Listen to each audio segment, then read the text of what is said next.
लोगों ने जिसे सदस्य बनाकर लोकसभा के अंदर भेजा है उसकी सदस्यता रद्द कर दी जाती है, 6 साल के लिए वो चुनाव लड़ नहीं सकता है, तो कहीं ना कहीं हम सबको इसके ऊपर सोचने की जरूरत है।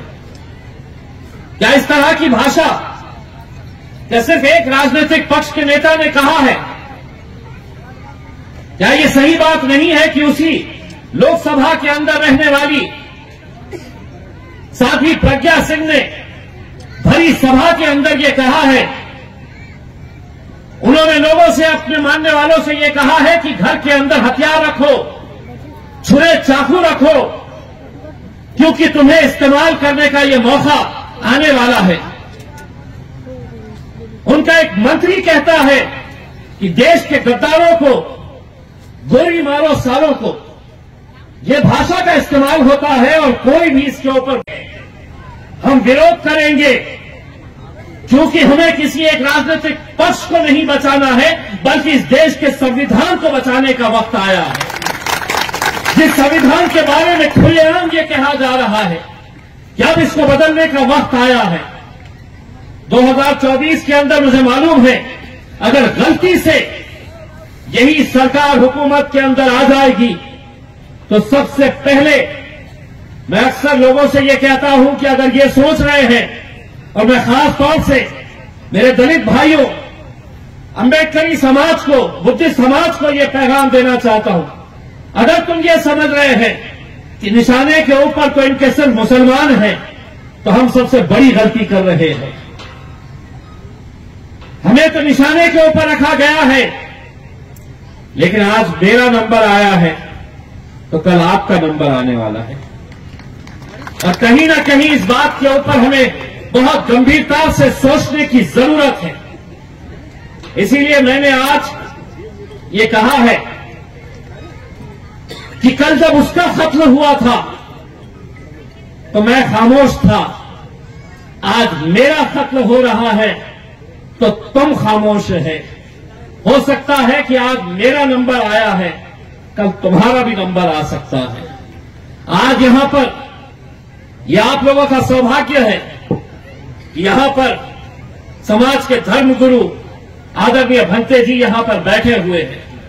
मुझे खुशी है कि इतनी तपती धूप के अंदर इतनी सारी महिलाएं, इतने सारे पुरुष यहां पर इकट्ठा हुए हैं, कुछ अच्छी बातें सुन रहे हैं। लेकिन मैं भंते जी आप लोगों से, आदरणीय, मैं आप लोगों से हाथ जोड़कर विनती करना चाहता हूं कि समाज के अंदर आप एक ऐसी एकता पैदा करिएगा, एक ऐसी एकता पैदा करिएगा, और वो एकता अगर पैदा हो जाती है तो उसका नतीजा क्या होता है वो आज आपके सामने खड़ा हुआ है।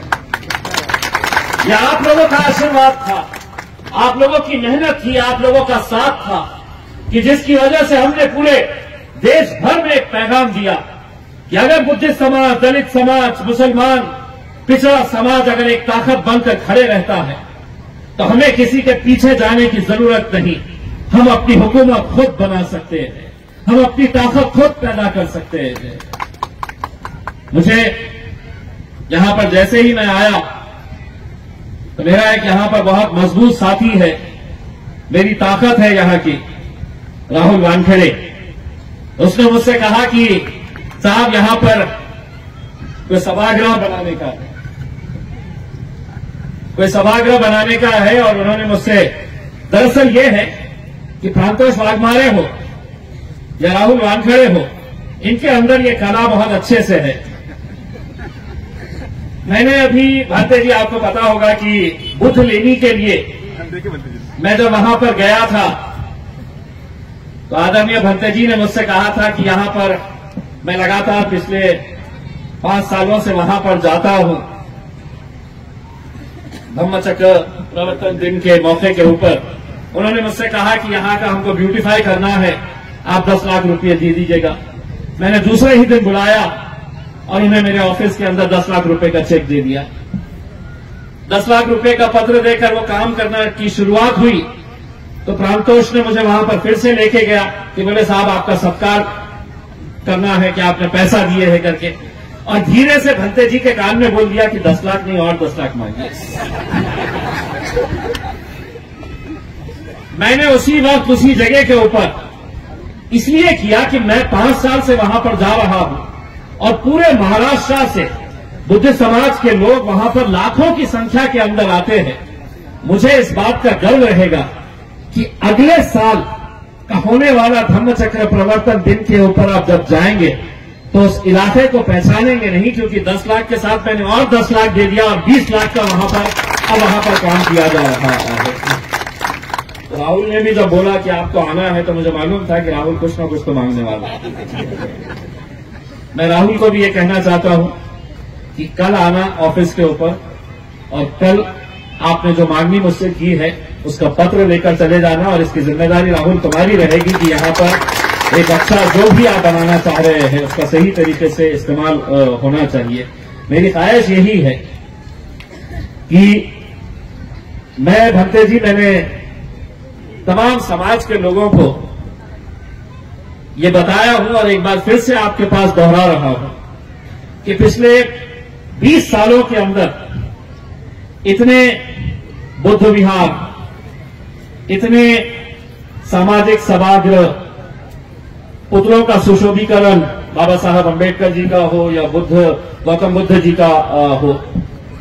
अभी मैंने कुछ दिन पहले एक सिडको में बुद्ध विहार है पवन नगर के अंदर, वहां पर एक कार्यक्रम के लिए मुझे बुलाया गया था और मुझे सबसे ज्यादा खुशी वहां पर इस वजह से हुई थी कि वहां पर उन्होंने मुझसे एक ऐसी मांग की थी कि मैं चाहता हूं कि जहां जहां पर भी आप लोग मुझे बुलाए वो मांग जरूर रखें। उन्होंने मुझसे ये मांगनी की थी कि एक वाचनालय हमको बनाकर दीजिएगा करके, क्योंकि हमारे बच्चे यूपीएससी और एमपीएससी की पढ़ाई शिक्षा हासिल करना चाहते हैं। एक वाचनालय बनाकर दे दीजिएगा। पवन नगर के अंदर जाइएगा, एक बहुत ही खूबसूरत वाचनालय वहां पर बन चुका है। आपके आशीर्वाद और आप लोगों की मौजूदगी के अंदर उसका उद्घाटन हम कुछ दिनों के अंदर करने के लिए जाएंगे। तो हमें खुशी इस बात की है कि मैं 20 सालों के अंदर इतने सारे काम नहीं हुए होंगे। मैं जिस समाज का ऋणी हूं और जिस समाज का जिंदगी भर एहसानमंद हूं कि आपकी वजह से आज आपकी आवाज बनकर मैं दिल्ली के अंदर लड़ता हूं, तो मैं आपका कर्जदार हूं और उसका कर्ज अदा करने के लिए मैं मेरा 5 साल का जब टर्म खत्म होगा तो मैं आपको लिखित के अंदर दूंगा कि कितने काम मैंने इस समाज के लिए किया है, कहां कहां पर बुद्ध विहार बनाए गए हैं, कहां कहां सभागृह बनाए गए हैं। और आपको मैं यकीन के साथ ये दावे के साथ कहता हूं कि 20 साल में इतने बनाए नहीं गए हैं जितने मैं 5 साल के अंदर यहां पर बना। और ऐसा नहीं है ये मैं अपने जेब से कर रहा हूं, ये खासदार का फंड होता है और उसके अंदर ये लाजमी होता है कि वो फंड का इस्तेमाल आप ऐसी बस्तियों के अंदर खर्च करें। किसी भी तरह से आप खर्च कर सकते हैं। मैं पूरा का पूरा जितना फंड है पूरी ईमानदारी के साथ लगाता हूं, खर्च करता हूं। अभी रास्ते में आते वक्त मैं प्रांतों से पूछ रहा था कि उसका काम कहां तक चल रहा है। उसने मुझे यकीन दिलाया है कि आप खुद देखेंगे तो पहचानेंगे नहीं। मुझे मालूम है आप लोग भी वहां पर जाते हैं बुद्ध लेनी के उसमें, आप नेक्स्ट टाइम जाएंगे तो इतना तो मुझे यकीन है कि आप मुझे जरूर आशीर्वाद देंगे कि आपके आशीर्वाद से जिसने आज दिल्ली का रास्ता देखा है, दिल्ली के पार्लियामेंट के अंदर जाकर बैठ रहा है, लड़ रहा है, ये सब आप ही लोगों की वजह से हो रहा है। इसलिए मैं आप लोगों का तहे दिल से शुक्रिया अदा करना चाहता हूं और ये कहना चाहता हूं कि हम सबको इस देश के अंदर जो भी गलत हो रहा है उसके खिलाफ लड़ने की जरूरत है। उसके खिलाफ आवाज उठाकर पूरी बुलंद आवाज के साथ लड़ने की जरूरत है, क्योंकि हम जिसे मानते हैं, गौतम बुद्ध हो या बाबा साहब अंबेडकर, अगर उनकी सीख के हिसाब से अगर हम लड़ना छोड़ देंगे तो हम समझ लीजिएगा अपने समाज के साथ हम धोखा करेंगे। इसलिए हम सबको आज जो भी इस देश के अंदर गलत हो रहा है उसके खिलाफ एक ताकत बनकर खड़े रहने की जरूरत है, लड़ने की जरूरत है। आप लोगों ने मुझे यहां पर बुलाया, मुझे दोबारा दिल्ली जाना है, कुछ हिसाब किताब करने हैं, वहां पर भी आपकी आवाज लेकर जानी है, लड़ना है। इसीलिए मैं आप लोगों का तहे दिल से शुक्रिया अदा करता हूं। आदरणीय भंते जी, आपने मुझे यहां पर बुलाकर जो मुझे सम्मान दिया है आप लोगों का आशीर्वाद हमेशा मेरे साथ रहा है और मैं उम्मीद करता हूं आगे भी इसी तरह का आशीर्वाद, आपका प्यार मेरे साथ रहेगा, क्योंकि आपके आशीर्वाद से ही मुझे हिम्मत मिलती है, ताकत मिलती है। बहुत बहुत धन्यवाद।